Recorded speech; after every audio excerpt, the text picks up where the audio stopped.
Assalamualaikum warahmatullahi wabarakatuh. Tabipun. Sebelumnya izin memperkenalkan diri, nama saya Naufal Dwi Lutfi Hadi, NPM 2214071001. Di sini saya akan menjelaskan materi tentang kelistrikan pada motor dan mobil.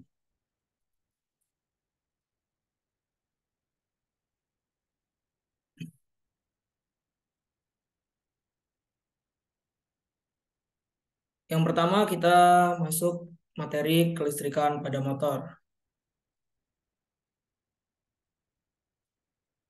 Pengertian kelistrikan pada motor yaitu kelistrikan merupakan komponen dari suatu sistem untuk menghasilkan arus listrik yang dapat digunakan untuk sebagai sumber arus listrik. Maka dari itu, kelistrikan dapat dibilang sebagai hal pokok contohnya pada sepeda motor. Tanpa kelistrikan, tentunya sepeda motor tidak dapat berjalan. Maka dari itu, kelistrikan dapat dibilang sebagai hal pokok contohnya pada sepeda motor. Tanpa kelistrikan, tentunya sepeda motor tidak dapat berjalan. Jadi, kelistrikan ini nih sangat berperan penting pada sepeda motor. Mungkin bisa dibilang sebagai kunci pokok atau hal vital yang harus ada pada sepeda motor. Lalu kita lanjut ke fungsi utamanya, yaitu fungsi sistem kelistrikan pada sepeda motor tidak hanya untuk menyalakan mesin saja, tetapi juga untuk menunjang kinerja komponen lainnya yang memiliki peran penting guna menyalurkan arus listrik ke setiap komponen yang memerlukan daya listrik, mulai dari bagian pencahayaan hingga pembakaran. Selanjutnya, prinsip dasar sistem kelistrikan. Sistem kelistrikan pada motor bekerja dengan memanfaatkan energi listrik dari baterai motor yang diubah menjadi energi mekanik. Energi ini kemudian menyalakan mesin dan lampu serta menggerakkan sistem pengapian. Yang yang dibilang dari baterai pada sepeda motor itu yang biasanya kita kenal secara umum yaitu contohnya aki. Jadi dari aki itu diubah atau diolah menjadi energi mekanik yang bisa membuat motor ini bekerja atau bisa berjalan seperti itu. Nanti kita masuk ke materi yang itu, lalu kita lanjut ke materi selanjutnya, itu komponen utama kelistrikan pada motor. Seperti yang saya sudah jelaskan tadi, ini contoh baterai atau aki. Baterai atau aki berfungsi untuk menyimpan dan mengalirkan listrik ke komponen motor. Jadi, eh, kompon eh, otak dari kelistrikan pada sepeda motor yaitu ada di akinya. Ta- Tapi tidak hanya di aki, apa sumber arus listrik itu bisa melalui komponen-komponen lainnya. Nanti saya jelaskan slide berikutnya. Jadi aki ini dibedakan menjadi dua, ada aki basah dan aki kering. Kalau aki basah itu dia bisa ditambahkan air akinya, tapi kalau aki kering itu tidak bisa. Jadi kalau tapi lebih praktisnya aki kering. Jadi dia tidak harus mengecek setiap berkurangnya air aki itu. Tapi kalau aki basah, kalau semisal air akinya itu berkurang, kita harus menambahkan seperti itu.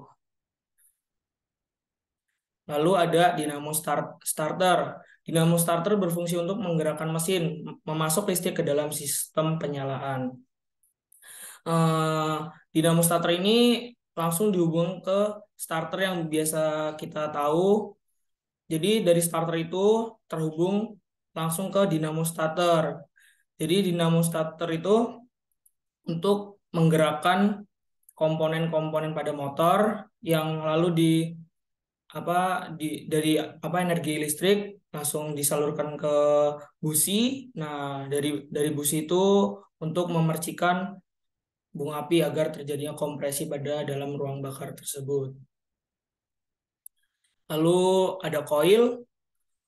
Koil pengapian mengubah arus listrik dari baterai menjadi arus listrik tinggi yang dibutuhkan untuk membuat busi membakar bahan bakar, menyediakan tegangan tinggi yang stabil untuk membuat busi membakar bahan bakar dengan efisien.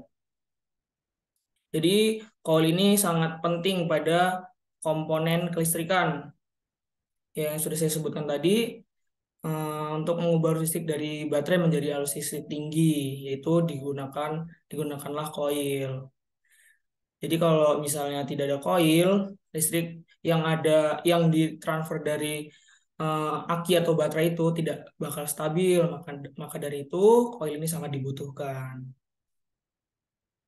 Oke, kita lanjut ke CDI. CDI ini berfungsi untuk mengatur waktu pengapian pada busi yang kemudian akan memicu pembakaran di ruang pembakaran pada mesin motor, sehingga pengapian dapat melakukan pembakaran bahan bakar dengan optimal. CDI ini juga sangat penting juga ya untuk mengatur eh, apa mengatur pembakaran di ruang bakar. Jadi eh, di ruang bakar itu tidak hanya apa ya, tidak tidak bukan random gitu. Jadi harus diatur juga pengapiannya agar tidak berlebihan. Jadi emang udah memiliki standar khusus untuk pengapian di dalam ruang bakar tersebut. Seperti itu. Lanjut, di sini ada alternator atau biasa disebut dengan spool. Fungsi alternator sendiri yaitu sebagai alat pembangkit listrik bagi komponen-komponen kendaraan bermotor yang membutuhkan tenaga listrik. Maka fungsi dari alternator ini sebagai penyuplainya. Nah, jika tidak ada aki, arus listrik itu bisa digantikan oleh alternator ini atau spool.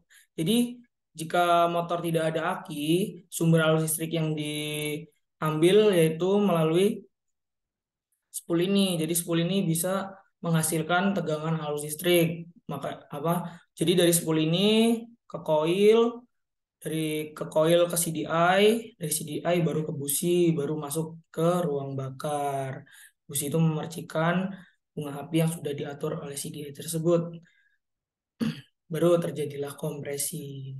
Jadi alternator ini sebagai pengganti aki jikalau pada sepeda motor tidak menggunakan aki. Jadi tidak masalah jika kalau kita tidak menggunakan aki tidak masalah karena ada spool ini. Seperti itu. Kita masuk ke pemeliharaan dan perawatan. Nah, agar sistem kelistrikan motor tetap berfungsi dengan baik, lakukan perawatan dan perbaikan secara teratur. Pastikan kabel-kabel dan sambungan berada dalam keadaan baik dan jangan biarkan baterai kosong untuk waktu yang sangat lama. Anda juga harus rutin mengganti busi dan mengatur timing pengapian sesuai panduan pabrik. Periksa sistem kelistrikan secara teratur, konsisten dalam membersihkan kelistrikan, serta cek level air aki. Untuk cek level air aki ini apa dikenankan untuk aki basah yang sudah saya jelaskan tadi. Jadi jika air aki itu berkurang, mungkin bisa ditambahkan pada level-level apa fullnya. Jadi kalau misalnya air aki itu udah kurang dari tanda full, berarti itu harus ditambahkan agar bisa beroperasi sebagaimana layaknya aki itu bekerja seperti itu. Jadi komponen-komponen pada kelistrikannya memang harus benar-benar dirawat agar bekerja dengan baik. Cara memperbaiki masalah pada sistem kelistrikan motor. Yang pertama di sini ada periksa kabel. Periksa setiap kabel dan soket secara teratur. Pastikan semuanya cukup kencang dan tidak kendur. Nah, mengapa mengapa harus kencang dan tidak kendur? Karena kabel-kabel ini sangat sensitif, apalagi saat kita mencuci motor. Takutnya kalau misalnya ada yang tidak kencang atau kendur, itu bakal apa air yang saat kita menyuci motor itu akan mengenai kabel-kabel yang mungkin sensitif itu. Jadi emang benar-benar harus kencang dan tidak kendur. Lalu yang kedua ada ganti busi. Biasanya busi diganti setiap 5.000 sampai dengan 10.000 kilometer untuk memastikan kelistrikan optimal. Jadi kalau busi itu tidak layak pakai, sangat mempengaruhi pembakaran pada ruang bakar.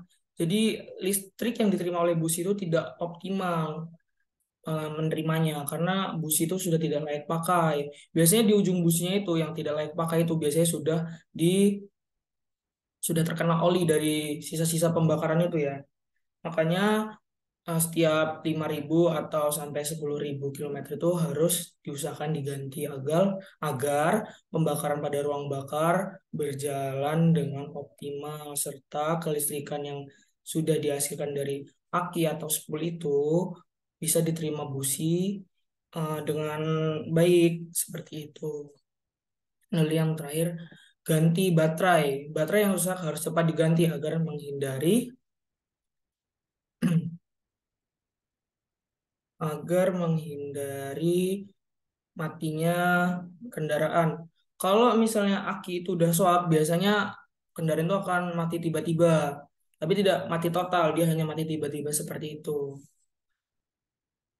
Lalu kita lanjut ke slide berikutnya. Keselamatan dalam menggunakan sistem kelistrikan motor. Menggunakan sistem kelistrikan motor memerlukan keamanan karena mungkin terjadi luka akibat korsleting atau kegagalan sistem dalam menghasilkan percikan busi. Pastikan untuk menggunakan aki yang baik dan jangan memodifikasi kelistrikan motor untuk menghindari kesalahan sistem yang fatal. Yang pertama ada instruksi penggunaan, yang kedua perhatikan kelistrikan sistem, setelah yang terakhir pakai pelindung. Makanya dari itu eh, sistem kelistrikan ini dibilang sangat sensitif ya pada air terutama. Jadi harus benar-benar diperhatikan. Contohnya contohnya seperti kabel-kabelnya seperti itu. Yang terakhir ada penutup. Sistem kelistrikan pada motor dapat dikatakan sebagai sumber kekuatan pada motor. Penting bagi para pemilik motor untuk mengetahui bagaimana sistem kelistrikan pada motor bekerja, bagian-bagian utama sistem kelistrikan motor, serta cara perawatan yang baik agar motor tetap terjaga kinerjanya dan juga keselamatannya. Kita lanjut ke materi yang kedua, yaitu kelistrikan pada mobil. Sebenarnya kelistrikan pada mobil ini tidak berbeda jauh dengan kelistrikan pada motor. Langsung aja kita masuk ke materinya. Pengertiannya yaitu, secara definisi, kelistrikan mobil adalah rangkaian listrik yang disusun sedemikian rupa untuk menjalankan fungsi pada mobil. Semua sistem atau fungsi yang membutuhkan energi listrik pada mobil termasuk dalam kelistrikan mobil.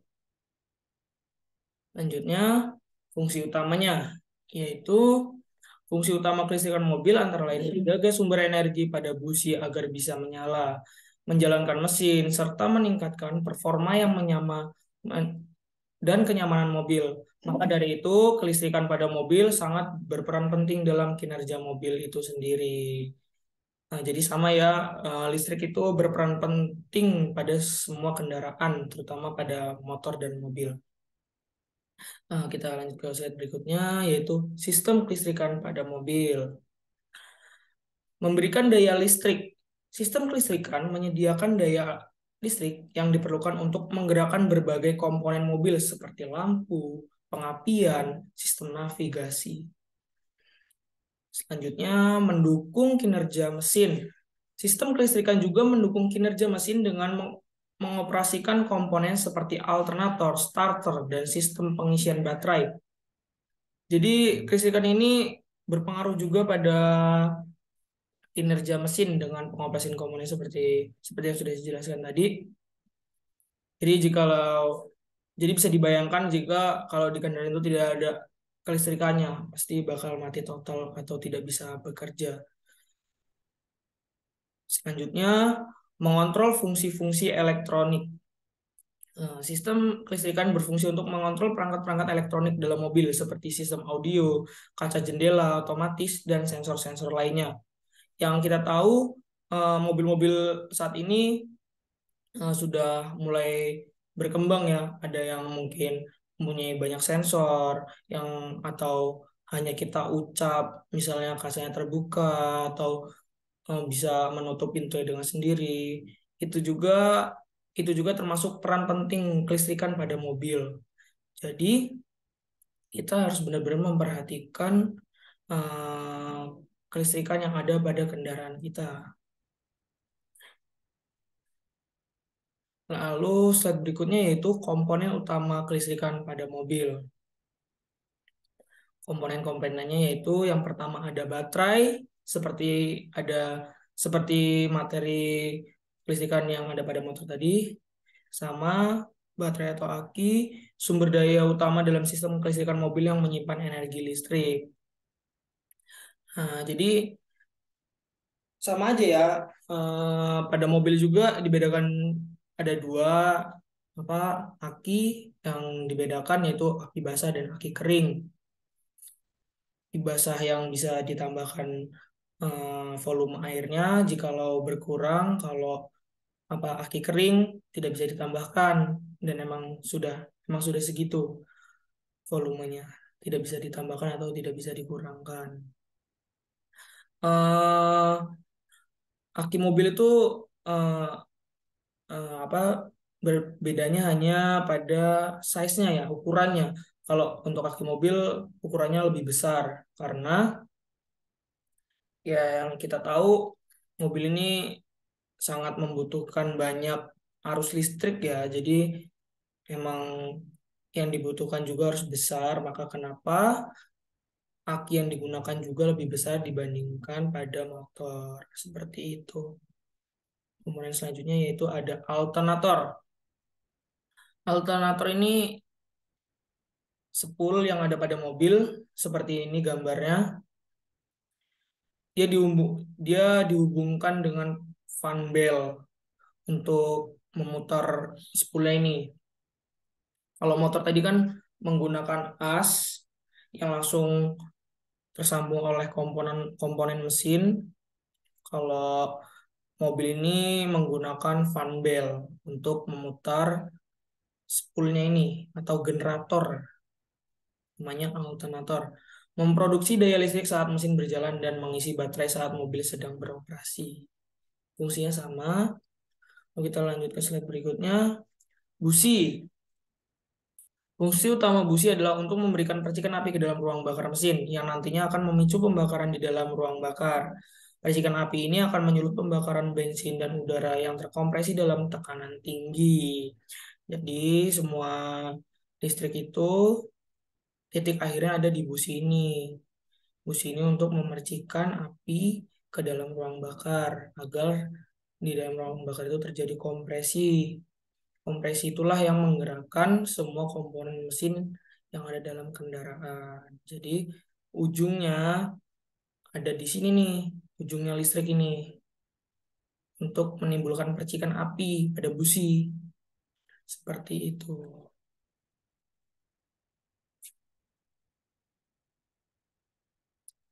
Sini ada apa? Ada sikring, ada soket, ada mobil. Sangat berperan penting pada kelistrikan. Jika ada satu sikring yang rusak, maka harus cepat diganti karena kelistrikan akan tidak optimal. Maka kenapa kalau ada satu sikring yang rusak harus cepat diganti. Ini ada beberapa sikring dan semua ini berfungsi. Itu. Lalu selanjutnya ada perangkat elektronik dalam mobil yang terhubung dengan sistem kelistrikan. Ada sistem audio, sistem navigasi, central locking system, atau sensor parkir. Jadi banyak ya apa perangkat elektronik yang membutuhkan arus listrik pada mobil. Ya, ini ada beberapa bagiannya, mungkin bahkan ada lebih seperti itu. Jadi komponen ini sangat berperan penting. Masalah umum pada sistem kelistrikan mobil. Yang pertama, mati total. Mobil tidak bisa dinyalakan karena masalah pada baterai atau alternator atau saklar penghidup. Maka dari itu, baterai atau aki ini sangat berperan penting. Seperti itu kalau pada mobil. Alternator ini juga berperan penting. Jadi dua komponen ini sangat berperan penting untuk sebagai sumber arus listrik pada kendaraan, baterai dan alternator ini. Saklar ini juga berperan penting yang sudah saya jelaskan seperti slide yang sudah tadi. Ini saklar. Saklar ini sangat berperan penting juga. Makanya kenapa tadi saya bilang, jikalau ada beberapa saklar yang rusak, maka harus cepat diganti karena dampaknya atau efeknya sangat mempengaruhi sekali pada kelistrikan. Mungkin bisa sampai menimbulkan matinya kendaraan. Lalu yang kedua ada lampu mati, lampu mobil tidak berfungsi karena kabel konslet atau konslet yang longgar. Lanjut, cara cara melakukan perawatan terhadap sistem kelistrikan mobil. Yang pertama ada memeriksa dan membersihkan koneksi pada baterai secara berkala. Yang kedua, menjaga kabel-kabel agar tidak terkena panas berlebih, gesekan atau kerusakan fisik. Yang ketiga, menyimpan mobil dalam kondisi yang aman dan kering untuk melindungi perangkat elektronik. Yang keempat, mengganti komponen yang rusak atau tidak berfungsi dengan yang baru. Yaitu, lanjut, penutup. Sistem kelistrikan pada mobil memainkan peran yang sangat penting dalam kenyamanan dan keamanan pengendara. Untuk menjaga performa dan mencegah masalah, penting untuk melakukan perawatan dan menggunakan teknologi terbaru. Pastikan untuk memeriksa secara berkala dan mengandalkan bantuan ahli ketika mengalami masalah yang lebih kompleks. Jadi untuk urusan kelistrikan pada mobil ini tidak boleh orang-orang sembarangan, harus orang-orang yang sudah berpengalaman dalam bidang kelistrikan, contohnya pada kelistrikan mobil atau motor. Jadi seperti itu saja yang bisa saya jelaskan. Oh, ini ada perhitungannya. Maaf, ini ada perhitungannya. Untuk bisa menghitung 1 ampere berapa watt, maka kamu bisa menggunakan rumus berikut. P sama dengan V kali I. P adalah daya listrik watt, V adalah besaran tegangan listrik pada aki volt. I adalah satuan kuat arus listrik yang dapat dikeluarkan aki atau ampere. Sebagai contoh seperti ini cara perhitungannya. Ini untuk mengetahui berapa ampere yang dibutuhkan untuk menyalakan dinamo starter dengan daya 1200 watt. Maka rumus berikut bisa kamu gunakan. Jadi rumusnya seperti ini. Cara perhitungannya seperti ini. Jadi perhitungan antara kelistrikan motor dan mobil itu sama, tidak ada bedanya. Karena komponen yang digunakan juga kebetulan emang sama, tidak ada bedanya. Mungkin yang bedakan hanya dari size, cara pemutaran spool. Kayak kalau motor dia menggunakan as, kalau mobil dia menggunakan pandel. Seperti itu. Terima kasih. Mungkin itu saja yang bisa saya jelaskan. Kurang dan lebihnya saya mohon maaf. Saya akhiri. Wassalamualaikum warahmatullahi wabarakatuh.